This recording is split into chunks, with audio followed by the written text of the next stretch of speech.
Alhamdulillahirabbil alamin wassalatu wassalamu ala asyrafil anbiya'i wal mursalin wa ala alihi wa sahbihi ajma'in. Subhanaka la ilma lana illa ma 'allamtana innaka antal alimul hakim. Rabbi shrah li sadri wa yassir li amri wahlul 'uqdatam min lisani yafqahu qawli. Amma ba'd. Alhamdulillah ala ni'matil Islam, alhamdulillah ala ni'matil iman, wa kafa biha min ni'mah. Alhamdulillah, segala puji bagi Allah Subhanahu wa taala yang menghadirkan kita, menyehatkan kita, ngasih langkah kepada kita, ngasih kesempatan kepada kita untuk terus berjuang mencari perkara-perkara yang akan menerangi kubur kita, yang akan meluaskan kubur kita, yang akan membuat kita ini kehidupan setelah kematian ini semakin indah dan semakin indah. Berkumpul sama orang-orang soleh, berkumpul sama mereka-mereka yang mulia di hadapan Allah Ta'ala dengan kemuliaannya, berkumpul bersama dengan mereka-mereka yang mendapatkan ketinggian derajat dari Allah Subhanahu wa Ta'ala. Semoga Allah Ta'ala selalu menjaga kita, semoga Allah Ta'ala selalu menganugerahkan kepada kita, semoga Allah Ta'ala selalu merahmati kita untuk senantiasa berada dan mendapatkan banyak kesempatan di dalam perkara-perkara yang semacam ini, perkara-perkara yang menjadi pertanda warisannya Nabi Muhammad SAW, menjadi pertanda bahwasanya Allah Ta'ala itu di setiap masanya, di setiap tempatnya, di setiap halnya, setiap zamannya Allah Ta'ala akan selalu menyiapkan hamba-hamba yang menyenangkan Nabi Muhammad SAW. Salah satu hal yang dijaga oleh Allah Ta'ala untuk menjadi bukti mukjizatnya Rasulullah SAW, jenengan akan selalu ketemu dengan mereka-mereka yang menjadi penyambung lisannya Nabi, berbahasa dengan bahasa kaumnya, berbahasa dengan bahasa zamannya, berbahasa dengan orang-orang yang ada di tempat tersebut. Alhamdulillah, kita di Tulungagung banyak pesantren-pesantren, banyak ulama-ulama, banyak orang-orang yang ngambil porsi untuk terus-menerus melanggengkan sunnahnya Nabi Muhammad SAW. Ada pondok-pondok tahfidz, ada sekolah-sekolah ngafalin Al-Quran, ngafalin hadis, ngafalin ilmu-ilmunya Nabi, ngafalin tentang sejarah hidupnya Nabi. Alhamdulillah dijaga sama Allah Ta'ala. Yang kita minta adalah apakah kita masuk di dalam golongan itu. Yang kita lihat, yang harus kita introspeksi tentang diri kita, saya ini seberapa porsinya, saya ini seberapa jatahnya, saya ini masuk di dalam golongan orang-orang yang disibukkan dengan warisannya Nabi Muhammad SAW atau enggak. Karena ketika seseorang jauh dari warisannya Nabi, dia pasti akan jatuh ke warisannya selain Nabi. Warisannya selain Nabi ini siapa? Ya kalau enggak warisan bapak ibunya jenengan sendiri. Napa warisan bapak ibunya jenengan? Tanah, uang, toko, perusahaan, mesti disibukkan dengan hal-hal duniawi, mesti disibukkan dengan hal-hal yang semacam itu. Kalau kita punya orang tua, orang yang berpangkat, para politikus yang diwariskan sama mereka nopo? Jabatan, bapaknya presiden, anaknya tidak nih. Hampir jadi presiden, hampir jadi presiden, mantunya disuruh jadi pemimpin di sini. Itu sunnatullah. Itu istilahnya seperti itulah keadaan. Orang kalau nggak disibukkan dengan warisannya Nabi Muhammad SAW, dia akan disibukkan dengan sesuatu hal yang semacam ini. Warisannya manusia-manusia, warisannya orang-orang yang nggak jelas, warisannya mereka-mereka yang belum tentu akan selamat.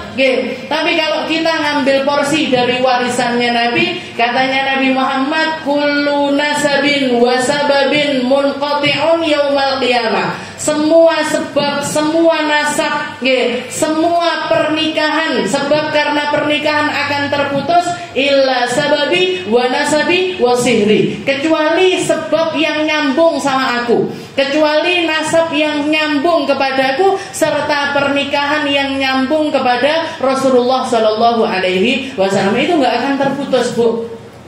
Sebab yang nyambung sama Nabi itu apa? Ya ilmu. Sebab yang nyambung sama Nabi itu apa? Ya Al-Quran. Sebab yang nyambung sama Nabi Muhammad ini apa? Para ulama.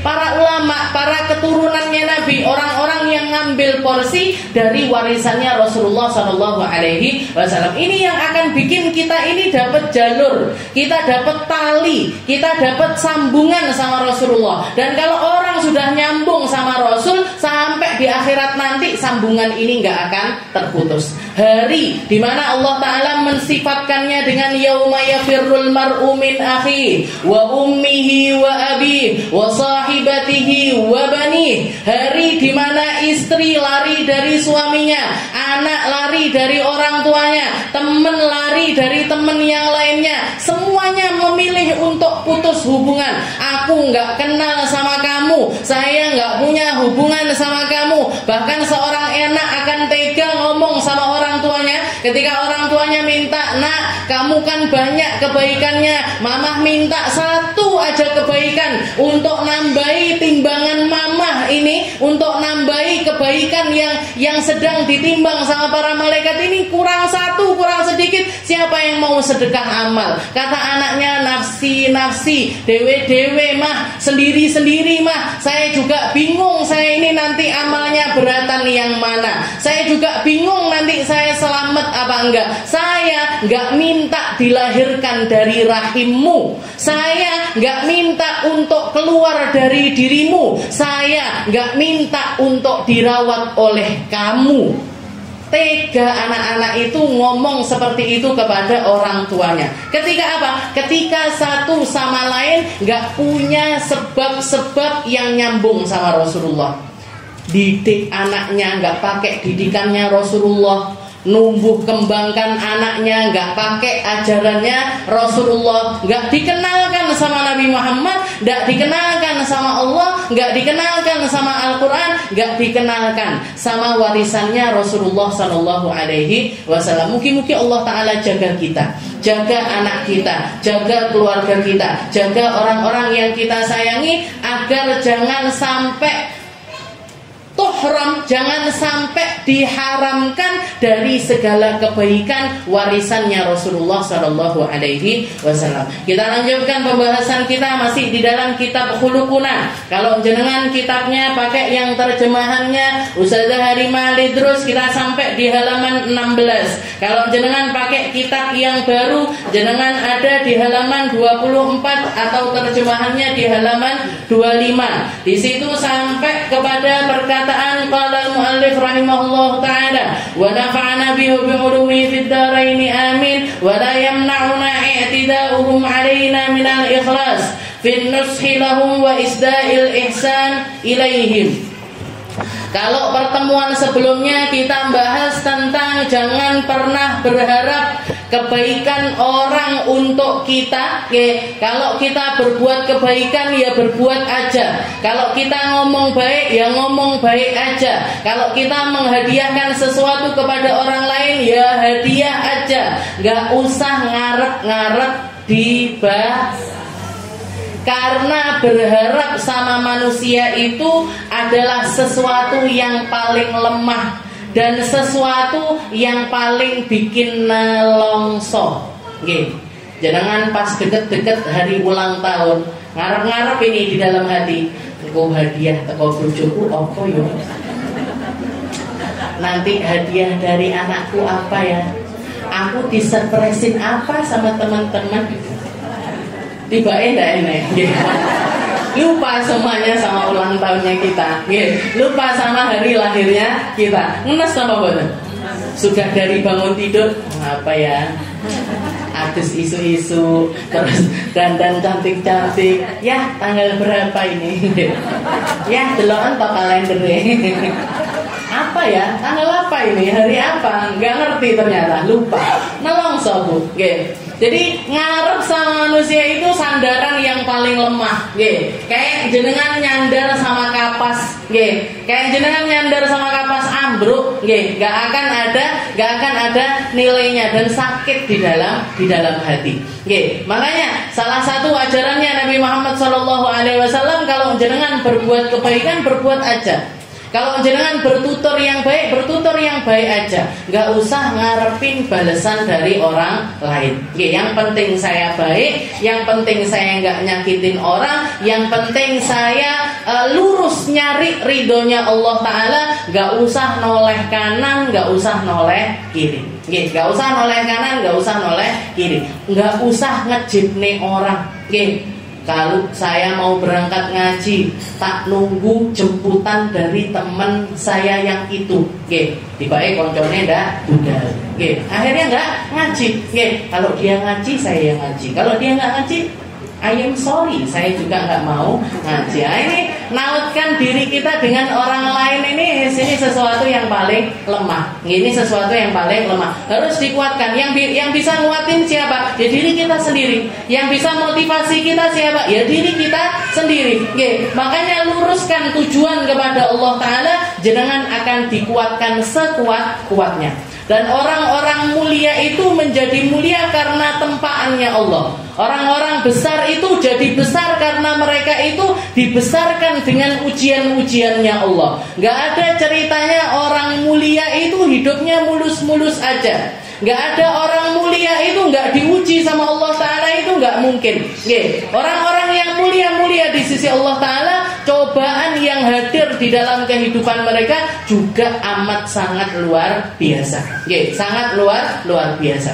Nah, jadi jangan nganderin diri sama orang lain. Setelah itu masih tentang khuluquna ma'a ibadi, masih tentang akhlak kita kepada sesama manusia. Al-Habib Umar bin Hafid mengatakan wala yamna'una i'tida'uhum 'alaina minal ikhlas fin nushi lahum wa isda'il ihsanu ilaihim. Setelah itu masih ditambahi sama Habib Umar, kamu kalau ketemu sama orang, kita selama masih hidup, mesti ada orang yang senang sama kita, ada orang yang enggak senang sama kita. Ada orang yang baik sama kita, ada orang yang enggak baik sama kita. Itu pasti. Enggak mungkin orang itu disenangi semua orang, itu enggak mungkin. Enggak mungkin orang itu didengerin sama semua orang, itu enggak mungkin.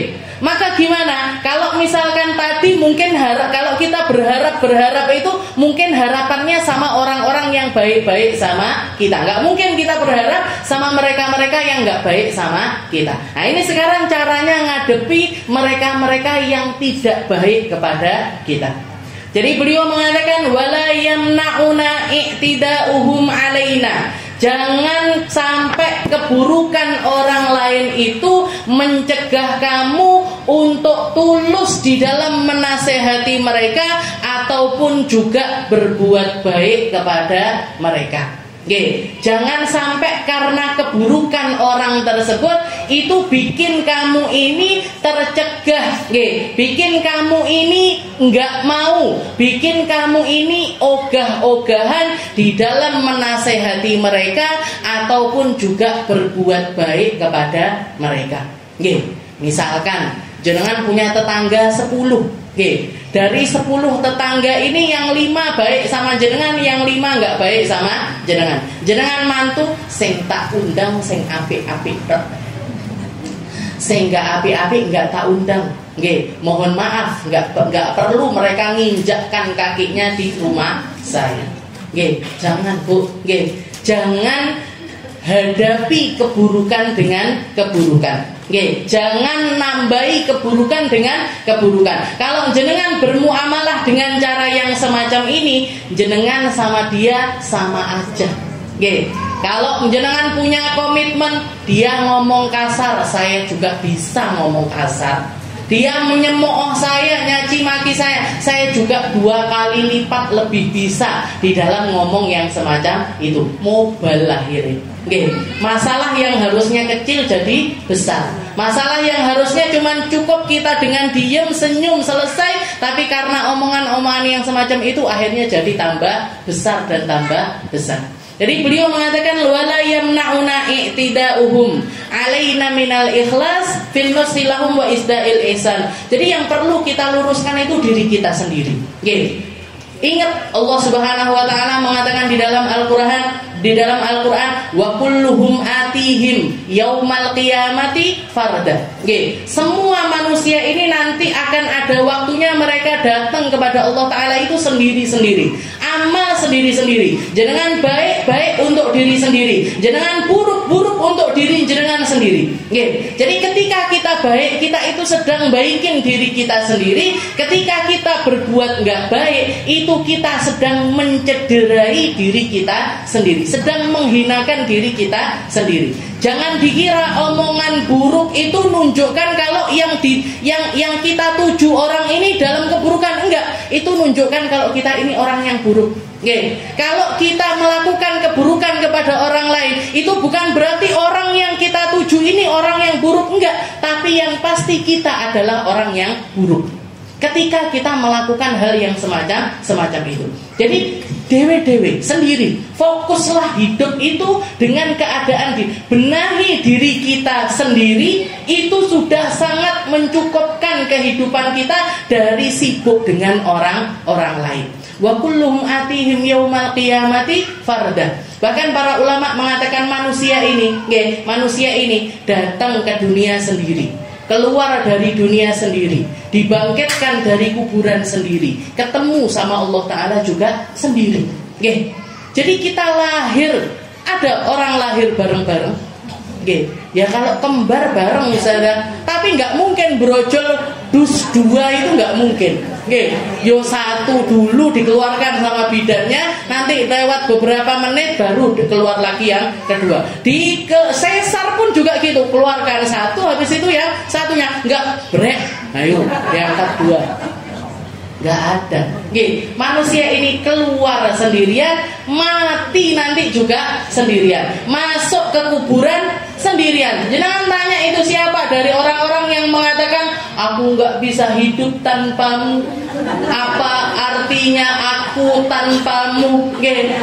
Gombalan segala macam yang dulu pernah keluar semasa masih remaja dan lain sebagainya. Nggak mungkin kalau umur 30 harus entek itu kata-kata itu. Oke. Jangan nikah 5 tahun, gong 5 tahun, 2 tahun entek bisa. Oke. 2 tahun itu gombalannya sudah habis. Yang bisa bertahan itu cuma sedikit. Oke, yang bisa bertahan langgeng sampai akhir itu istilahnya sebuah kenikmatan yang jarang-jarang terjadi kepada sebuah pernikahan. Tapi biasanya habis nikah habis entek. Oke. Yang dulu WA-nya aku nggak bisa tidur nih mikirin kamu. Oke. Kalau mau nutup telepon, kamu dulu deh.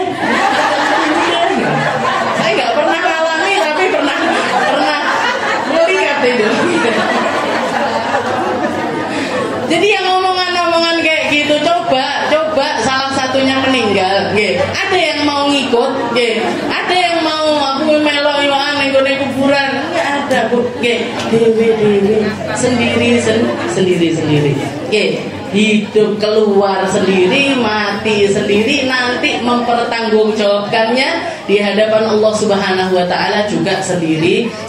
Kalau kita punya mindset seperti ini, hidup untuk akhirat, hidup jembatan menuju akhirat, hidup kapal menuju negeri akhirat. Jangan nggak akan dirisaukan dengan hal-hal omongannya orang, perkelakuan buruknya orang, perlakuan orang dan lainnya. Kita nggak akan disibukkan dengan hal-hal remeh semacam ini. Ini yang perlu dibenahi, ini mindset ini. Cara pikir, pola pikir. Bagaimana Nabi Muhammad SAW selama 23 tahun dakwahnya beliau ini fokusnya adalah di dalam perubahan mindset. Fokusnya adalah di dalam pengelolaan pikiran, gimana caranya manusia ini mikir bukan dengan pola pikirnya orang yang hidup di dunia, tapi dengan pola pikir orang yang mampir di dunia untuk nyampe ke negerinya Allah Ta'ala. Makanya sering Nabi Muhammad itu mengatakan, yaqulu ibnu Adam, katanya Nabi Muhammad, orang-orang itu apa? Rata-rata mindsetnya manusia itu mereka akan mengatakan mali, ini hartaku, ini bajuku, ini tasku, ini rumahku, ini saldo rekeningku, ini emasku, ini kendaraanku, ini mana? Katanya Nabi Muhammad, yang punya kamu ini mana? Yang harta yang benar-benar punyanya manusia itu cuma 3. Pakaian yang kita pakai sampai lusuh. Makanan yang masuk ke dalam perut kita sehingga jadi tenaga. Kalau enggak gitu, apa yang kita sedekahkan sehingga dia akan kekal di sisi Allah Ta'ala? Yang lain belum tentu. Yang lain belum pasti. Ini air yang sudah ada di hadapan saya, dituangkan sama Ustazah Fatimah ke dalam gelas. Mungkin rezeki saya, mungkin bukan rezeki saya. Lek ujuk-ujuk nek sing nyenggol numplek, rezekine karpet berarti. Gitu. Kalau misalkan kadang-kadang saya itu minum sedikit, sudah saya pek ya. Berarti apa? Ya sudah, yang rezeki saya yang sak seruput, 2 seruput. Yang lainnya rezekinya orang lain yang sudah di genggaman, yang sudah di tangan, belum tentu punyanya kita. Sayyidah Aisyah ketika beliau dapat istilahnya dapat rezeki bisa masak seekor kambing, beliau masak yuswa, jadi dibakar atau dipanggang sama Sayyidah Aisyah. Setelah itu dibagi-bagikan, kepalanya dibagikan ke keluarga ini, bagian dadanya dibagi-bagikan, sampai tinggal sisa dirok, tinggal sisa iga 1. Datang Rasulullah SAW, Sayyidah Aisyah spontan itu mengatakan, ya Rasul, zahabat kullaha illa dirok. Ya Rasul, habis semua ya Rasul, sudah kadang tak bagikan, yang tersisa tinggal iga 1 ini. Ya Rasul, apa jawabannya Nabi Muhammad? Katanya Nabi Muhammad, baqiyat kullaha illa dhira. Sudah jadi kekal semuanya, yang tersisa tinggal ini. Yang belum pasti jadi rezeki kita tinggal ini. Yang lain sudah jadi rezeki kamu, wahai Aisyah. Yang lainnya sudah tercatat di sisi Allah Ta'ala untuk jadi rezeki akhiratnya Sayyidah Aisyah. Sudah masuk di dalam rekening pahalanya Sayyidah Aisyah. Sudah masuk di dalam kebaikannya Sayyidah Aisyah, yang pasti akan nuaikan kebaikan di surga, yang pasti akan dipetik dengan surga. Jadi perubahan mindset ini yang selama 23 tahun fokusnya Nabi itu di situ. Tapi mayoritas dari kita ini kan dielingne laline, dielingne laline, ngaji ngene eling yo, jangan aku sedekah akeh, keluar dari sini arep sedekah sing cilik dewi 2.000. Panggah aja kita itu. Jadi istilahnya Teo nanti eling lagi, lupa lagi, eling lagi, lupa lagi. Memang kita ini perlu untuk banyak dieling nih.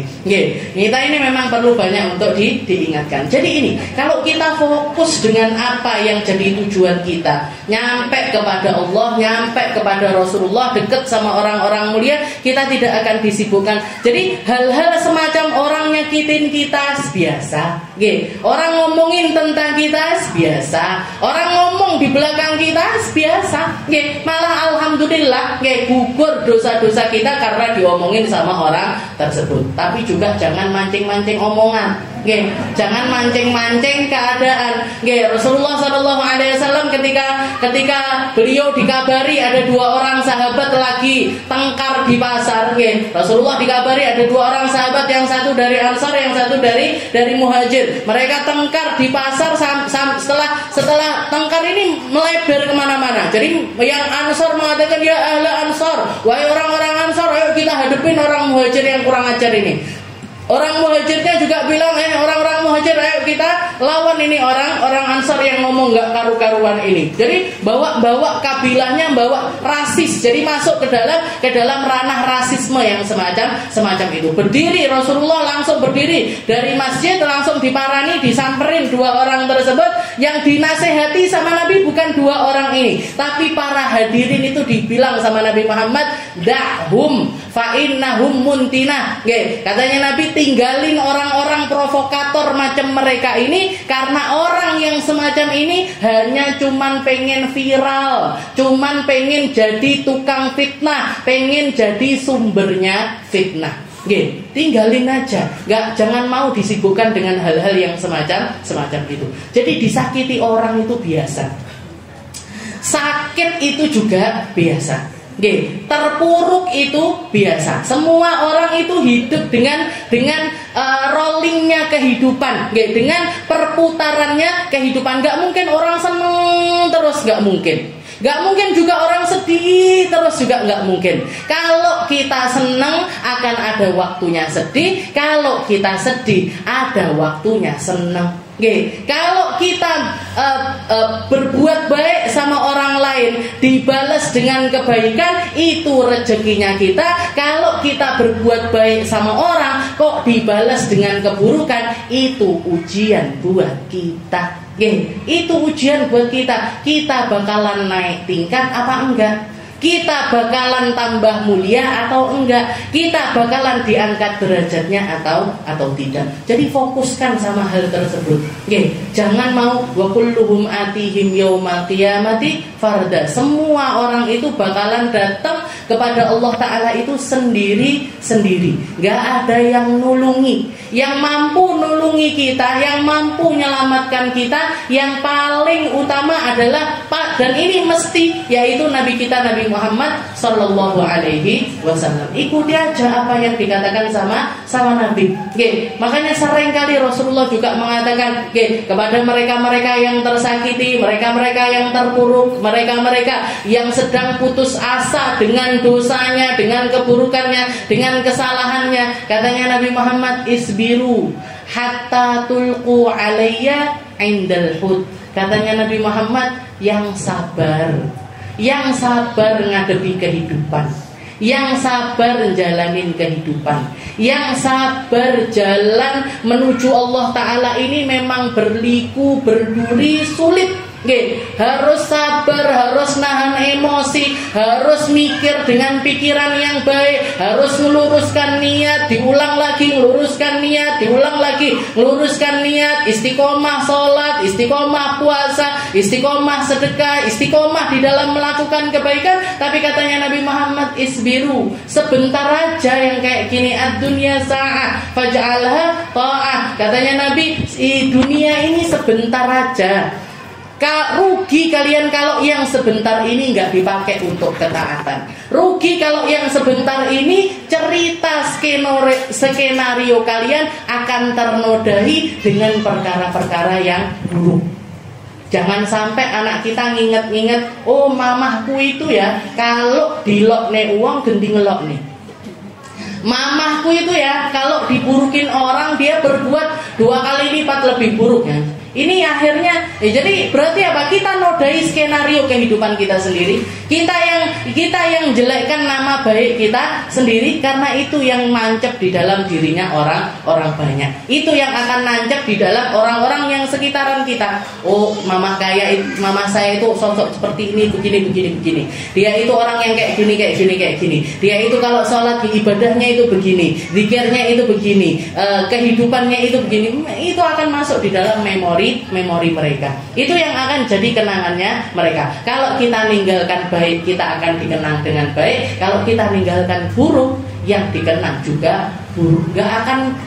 Jadi orang baik itu nggak pernah rugi. Orang baik itu nggak pernah sedang lebih rendah daripada orang lain, nggak ada. Jadi ketika kita berbuat baik, itu berarti kita dimuliakan sama Allah Ta'ala dengan kebaikan tersebut. Jadi beliau mengatakan, wala yamna'una i'tida'uhum alaina. Jangan sampai ketika ada orang yang melakukan keburukan kepada kita, keburukan mereka itu jadi sebabnya kita nggak mau nasihati mereka atau nggak mau berbuat baik kepada mereka. Saya ingat sekali, ini banyak cerita beredar tentang kehidupannya Al Habib Umar bin Hafid yang ngarang kitab Khuluquna ini Bu. Habib Umar itu beliau ketika usia 9 tahun, tepatnya hari Jumat, lagi jalan berdua sama abahnya untuk melaksanakan sholat Jumat. Dan peraturan pada zaman tersebut karena negerinya dikuasai sama komunis, jadi para ulama-ulama itu setiap hari Jumat itu harus melakukan tasjil, harus mendaftarkan dirinya, harus absen lah istilahnya seperti itu. Jadi abahnya ini pamitan sama Habib Umar, umurnya masih 9 tahun, pamit untuk ngisi absen tersebut dan gak pernah kembali. Sampai detik ini gak ketahuan di mana kuburannya beliau. Sampai sekarang ini gak ketahuan beliau ini meninggalnya kayak gimana, kapan, dikuburkan di mana, gak ada yang tahu. Sampai putra-putranya beliau, putranya Habib Muhammad bin Hafid ini, Muhammad bin Salim bin Hafid, abahnya Habib Umar ini, beliau sudah jadi ulama-ulama. Kakaknya Habib Umar jadi muftinya Tarim. Habib Umar seperti yang jenengan tahu dakwah skala internasional, bahkan tahun 2024 ini dinobatkan sebagai orang muslim paling berpengaruh di dunia. Nomor 1, Habib Umar bin Hafid, dengan manhajnya, dengan sepak terjangnya, dengan dakwahnya, beliau dinobatkan jadi orang muslim paling berpengaruh di dunia. Padahal bukan politikus, bukan presiden, bukan siapa-siapa, hanya orang dari negeri yang jauh dari kemodernan, yang jauh sekali dari kemodernan, tapi istiqomah luar biasa di dalam dakwah. Dikatakan Habib Umar ini setelah beliau jadi ulama dipanggil sama presidennya Yaman, dipanggil sama presidennya Yaman. Kebetulan presidennya juga orang baik, bilang sama Habib Umar, Bib, ini kita sudah nemukan siapa aja dalang dari penculikan abahnya jenengan dan ulama-ulama sekitaran Yaman. Siapa dalangnya, siapa yang nyulik, siapa yang mengeksekusi dan lain sebagainya, semuanya sudah ketahuan. Catatannya ada di kertas yang ada di tangan saya ini, Bib. Jenengan pengen tahu apa enggak? Jenengan pengen ini saya serahkan ke keluarga jenengan apa enggak? Akan sah. Dan mereka sudah ditindak pidana. Mereka sudah saya penjarakan. Istilahnya sudah dapat apa yang memang harus secara hukum itu diberikan kepada mereka. Dan beberapa di antara mereka itu mohon-mohon sama presiden untuk diizinkan ketemu sama keluarganya Habib Umar untuk minta maaf. Katanya Habib Umar, enggak. Saya nggak perlu nama mereka, saya nggak perlu tahu tentang mereka, dan sampaikan kepada mereka saya dan keluarga sudah memaafkan mereka bahkan mulai dari hari-hari awal. Ini kalau kita, Bu, yang tontonannya drama Korea, yang tontonannya film India, sungguh mengenaskan jalan hidup ayah saya. Ditulis dan di novel nggak karu-karuan ini. Nah, jadi istilahnya sudah drama nggak karu-karuan, diangkat nanti dia viral, diangkat jadi film ini itu dan lain sebagainya. Habib Umar bilang, saya nggak butuh nama mereka, saya nggak perlu tahu tentang mereka, dan tak ketahuilah keluarga kami sudah memaafkan, bahkan dari hari-hari awal penculikan tersebut kami sudah mengikhlaskan tentang keadaan ayah kami. Cuman satu yang keluarga ini cari, satu yang kami ini pengen ketahui, di mana letak kuburannya. Karena kalau misalkan saya tahu di mana kuburan abah saya, dan saya tahu seperti apa kehidupan ayah saya ketika beliau masih hidup, dengan keilmuannya, dengan ibadahnya, katanya Habib Umar, saya yakin jasadnya masih utuh. Saya yakin jasadnya masih utuh, maka kami keluarga pengen mindahkan jasadnya ini untuk dipindahkan ke makam keluarga. Cuman itu yang diinginkan sama keluarganya Habib Umar. Gak pengen tahu, gak pengen ngerti, gak pengen nelusuri. Ini kalau kita ngelihat drama-drama, film-film, layar lebar dan lain sebagainya, ini biasanya orang yang tersakiti ini kan hidupnya dipenuhi dengan dendam, hidupnya dipenuhi dengan kebencian. Oh, polisi nggak bisa melakukan apa-apa, presiden nggak bisa. Saya akan cari siapa dalangnya, saya akan cari siapa yang bikin ayah saya ini seperti ini, saya akan cari siapa dibalik ke kejadian-kejadian tersebut. Itu kan yang banyak terjadi kan kayak gitu. Tapi orang-orang yang kenal sama Allah, orang-orang yang kenal sama Rasulullah, orang-orang yang kenal dengan kebaikan, mereka jauh dari memikirkan hal-hal yang semacam itu. Yang penting jadi orang baik, yang penting pendidikan anak-anaknya ini diteruskan oleh orang-orang yang baik. Dan kebetulan beliau Habib Muhammad ini juga punya istri yang luar biasa, Bu Baba Zahra, yang didik gantikan peran ayahnya, jadi ibu sekaligus ayah, jadi sebagai ibu sekaligus pendidik, menempatkan dirinya sebagai pengganti ayah, sehingga anak-anaknya ini nggak kurang kasih sayang, nggak kurang didikan dari sosok seorang ayah. Jadi anaknya semuanya jadi orang ulama, semua anak-anaknya ini jadi, bahkan sampai ke cucu-cucunya, cucu-cucunya pun dijaga sama Allah Taala di dalam kebaikan. Jadi jangan sampai karena keburukan orang ini kita fokus sama keburukan mereka. Jangan fokus sama keburukannya, tapi fokus saja sama diri kita. Apa yang bisa saya lakukan yang baik-baik? Apa yang bisa saya katakan dengan kata-kata yang baik? Jangan untuk mencegah kita dari tulus memberi nasihat. Kalau kita punya kesempatan untuk nasihati mereka, dinasihati. Jadi kalau kita lihat ada keburukan di dalam orang tersebut dan orang ini kita punya kesempatan untuk nasihati mereka, dinasihati. Meskipun di hati ini pegel, meskipun di hati ini dongkol dan lain sebagainya, nasihati. Angel apa ndak angel? Angel banget. Tulus memberi nasihat dan berbuat baik. Kalau enggak angel, enggak besar pahalanya. Kalau enggak sulit, enggak besar pahalanya. Setelah itu beliau mengatakan, wa nattaqihim wa nahdharu minhum wa la nusi bihim adzan. Jadi kalau kita sudah pernah dapat keburukan dari orang lain, kita jangan balas keburukan itu dengan keburukan. Tapi kalau misalkan kita menjaga diri, berhati-hati, itu nggak apa-apa. Nattaqihim wa nahdhar minhum wa la nusi bihim don. Tapi jangan suudon. Jangan suudon. Tapi hati-hati boleh. Hati-hati boleh. Kayak misalkan jenengan, di rumah itu seringkali ada orang datang ngutang. Yang ngutang orangnya tetap, ngutang minjem 1 juta ya, nanti sebulan tak kembalikan, sebulan 14, nanti bulan berikut 2 bulan lagi datang lagi, minjem ya 1 juta lagi, minjem ya 1 juta lagi, nanti 2 minggu lagi tak bayar, 12 lagi, 3 kali 4 kali sudah istilahnya berulang-ulang seperti itu. Dan jenengan panggah, yo tak sini. Nah, ini namanya orang apa? Orang bodoh. Sudah tahu dia ini omongannya nggak bisa dijaga, tapi kita tetap nuruti. Jadi hati-hati itu tetap boleh. Hati-hati untuk tidak sampai disakiti, untuk tidak sampai terjadi hal-hal yang tidak kita inginkan, itu nggak apa-apa. Mawas diri, nggak gampang percaya sama orang, itu nggak apa-apa. Tapi yang penting jangan sampai suudon. Jangan sampai suudon. Jadi kalau hal-hal kayak kita jaga dompet, uang kita ditaruh di dalam dompet, habis itu dompet ditaruh di dalam tas. Ini namanya apa? Apa kita nggak percaya kalau yang dijatahkan kepada kita ini bakalan dijatahkan? Apa yang jadi rezeki kita ini bakalan tetap jadi rezekinya kita? Percaya kita sama hal tersebut. Percaya kita dengan jatah takdir dari Allah Ta'ala. Percaya kita tentang rezeki yang telah Allah Ta'ala tentukan kepada kita. Tapi bukan berarti kita sembrono di dalam naruh apa yang Allah Ta'ala amanatkan kepada kita. Jadi yang penting antara kehati-hatian ini gak sampai bikin kita ini jadi orang-orang yang gampang suudon kepada orang lain.